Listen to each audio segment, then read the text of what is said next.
पांडे।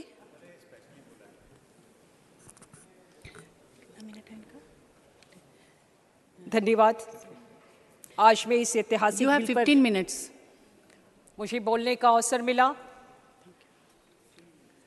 मैं धन्यवाद देती हूं अपने शीर्ष नेतृत्व को और धन्यवाद देती हूं प्रधानमंत्री जी को कि उन्होंने हमारे स्त्रीत्व का, हमारे नारीत्व का, हमारे ममत्व का जो सम्मान किया है और देश की आधी आबादी को इस महिला आरक्षण बिल के माध्यम से स्थान देने का प्रयास किया है।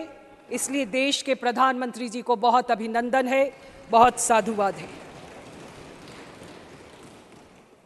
नाम पर बात हो रही थी इस बिल के नारी शक्ति वंदन अधिनियम पर, और जब शुरुआत में सदन में इस पर चर्चा हुई तो मुझे बहुत अफसोस के साथ कहना पड़ता है कि वंदन शब्द पर आपत्ति हुई। ये कैसी भारत की परंपरा है? अरे भारत माता का तो हम हमेशा वंदन ही करते हैं, लेकिन कभी इंडिया का वंदन नहीं होता है। भारत माता का वंदन होता है, और जो लोग भारत माता का वंदन करते हैं वो वंदन शब्द की महत्ता को नहीं समझेंगे। हमारे भारत की परंपरा रही है कि हमारे यहाँ अगर हमने कभी पूर्व में भी किसी की आराधना की है तो उसमें हमने नारी को पूजा है, और भारत में अर्धनारीश्वर का स्वरूप स्वीकार किया जाता है। ये बिल क्यों आया, ये बिल क्यों नहीं पास हुआ, हमारी मंशा पे शक हो रहा है। मैं पूछती हूँ कि भारत की आज़ादी के इतने लंबे कालखंड के बाद ये प्रश्न पहले खड़ा क्यों नहीं हुआ? आज का भारत महत्वाकांक्षी भारत है, आज का भारत साहसिक भारत है, और इस साहसिक भारत में मुझे लगता है कि इस अमृत काल में हमने एक नई शुरुआत की है। चंद्रयान पर कल सदन में चर्चा हो रही थी, और जब सदन में चंद्रयान पर चर्चा हो रही थी तो शिव शक्ति शब्द का उपयोग हमारे प्रधानमंत्री जी ने किया। और आज एक सुखद संयोग है कि इस सुखद संयोग में शिव शक्ति के साथ 15 दिन के बाद वहां पर भी सूर्योदय हो रहा है। मुझे लगता है कि अमृत काल में ये सुखद संयोग शिव शक्ति का, जहां वहां पे सूर्योदय हो रहा है, भारत में भी ये सूर्योदय इस महिला शक्ति के माध्यम से होगा, ऐसा मेरा विश्वास है। यहाँ पर भी शिव और शक्ति का ही उपयोग है, और मेरा मानना है कि शक्ति के जागरण के बिना कोई काम पूरा नहीं होता। इसलिए आज मेरा ये प्रबल विश्वास हुआ है कि शक्ति के जागरण के साथ इस अमृत काल में नारी शक्ति वंदन अधिनियम पारित होगा, और इसके साथ ही साथ भारत में एक नया इतिहास लिखा जाएगा। हमारी मंशा पे सवाल करने वालों से मैं पूछना चाहती हूँ और एक घटना याद दिलाना चाहती हूँ। देश के प्रधानमंत्री जी, तब प्रधानमंत्री होते हुए उनके साथ में जो देश की सबसे मजबूत कमेटी है उसमें स्वर्गीय श्रीमती सुषमा स्वराज, श्रीमती निर्मला सीतारमण, माननीय राजनाथ जी और अरुण जेटली जी थे। सुषमा स्वराज जी के पास में विदेश मंत्रालय था, निर्मला सीतारमण जी के पास में रक्षा मंत्रालय था, अरुण जेटली जी के पास में वित्त मंत्रालय था, और राजनाथ जी के पास में गृह मंत्रालय था। उस समय लोग मजाक में कहते थे कि घर और वित्त पुरुष संभाल रहे हैं, रक्षा और विदेश महिलाएं संभाल रही हैं। ये एक सुखद संयोग था। ये इस बात का प्रमाण है कि देश के प्रधानमंत्री जी ने किस प्रकार से हमारी प्रतिभा का उपयोग किया, हम पर विश्वास किया, और इसलिए आज ये नारी शक्ति वंदन अधिनियम को यहाँ पर लाया गया। पिछली बार यहाँ पर बहुत से विषय आए कि ये पारित क्यों नहीं हुआ, पिछली बार लोकसभा में आया, हमने 9 साल में क्यों नहीं लाया। मैं कहना चाहती हूँ कि 9 साल में क्यों नहीं लाया, इस पर करने की बजाय आज तो उत्सव का दिन है, हम सबको उत्सव मनाना चाहिए। आज खुशी का दिन है, मंशा पे शक क्यों? आप सब यहाँ पर प्रबुद्ध जन बैठे हुए हैं, आप श्रेष्ठ जन हैं, आप सभी को ये बात पता है। इस मंशा पर शक इसलिए नहीं किया जाना चाहिए, हर जगह पर राजनीति हो ये जरूरी नहीं है, लेकिन इस पर आप राजनीति कर रहे हैं।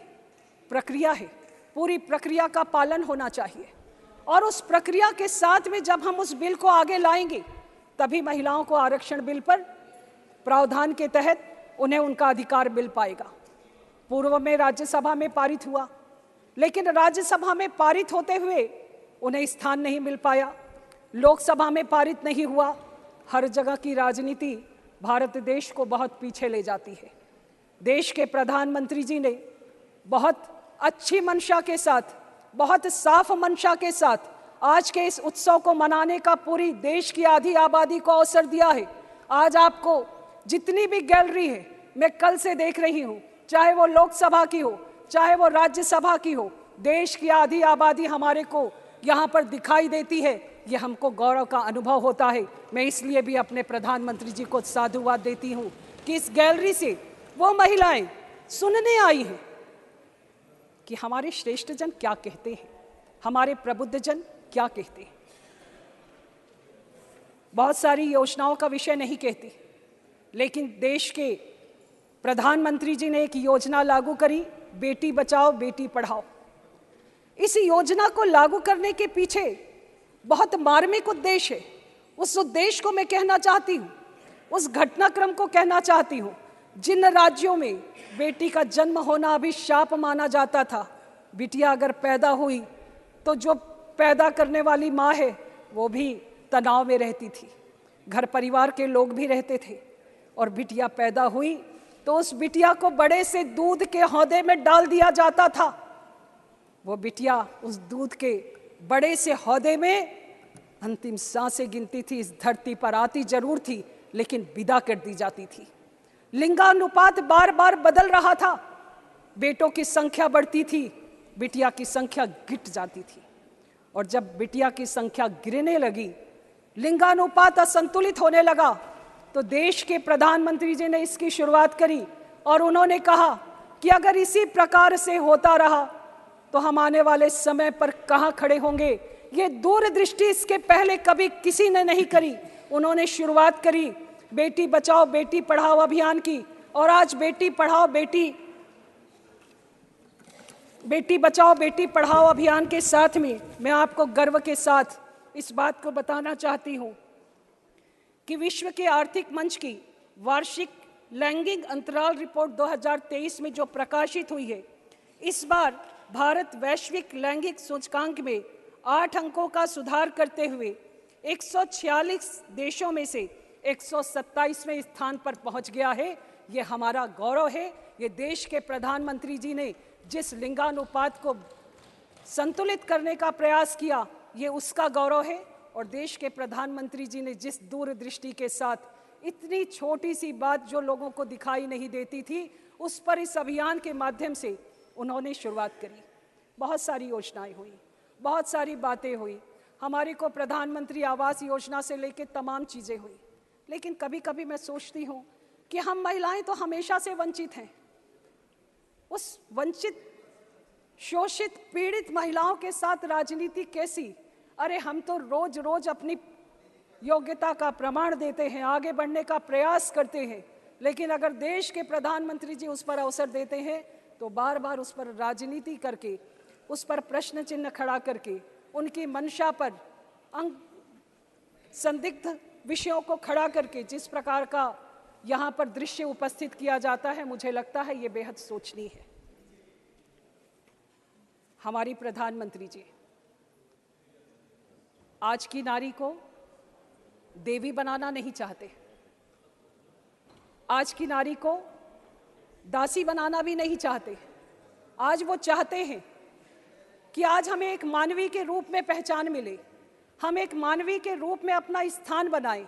और इसलिए जब हम इसकी शुरुआत करने जा रहे हैं तो आज इस आरक्षण बिल के साथ ही एक नए उत्सव की शुरुआत होगी।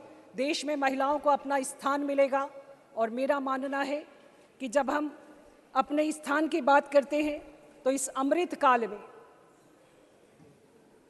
भले उसका समय थोड़ा लंबा है, लेकिन इस अमृत काल में जो बिल पारित होगा या आने वाले समय में उस व्यक्तित्व को सुशोभित करेगा जो इस सदन में आधी आबादी के तौर पर उपस्थित होगी। महिलाओं में बहुत धैर्य होता है और इस धैर्य के साथ वो आगे बढ़ती हैं। हमारे धैर्य की परीक्षा और हमारे धैर्य की लगातार कई उस पे कहानियां हैं जो सत्य है, लेकिन ये संघर्ष बहुत लंबा हो गया। आरक्षण विधानसभा में और लोकसभा में मिले, इसका संघर्ष बहुत लंबा हो चुका है। बहुत साफ मंशा के साथ में इस बिल को लाकर जनगणना के माध्यम से संवैधानिक प्रदत्त अधिकारों के तहत यहाँ पे हम इसे लागू करें, और मुझे लगता है कि इस उत्सव में पूरे देश के लोग शामिल हों। ये मेरे लिए सौभाग्य का विषय है कि आज इस ऐतिहासिक पल का मुझे साक्षी होने का गौरव मिला है, और इसी के साथ मैं अपनी बात को समाप्त करती हूँ। धन्यवाद।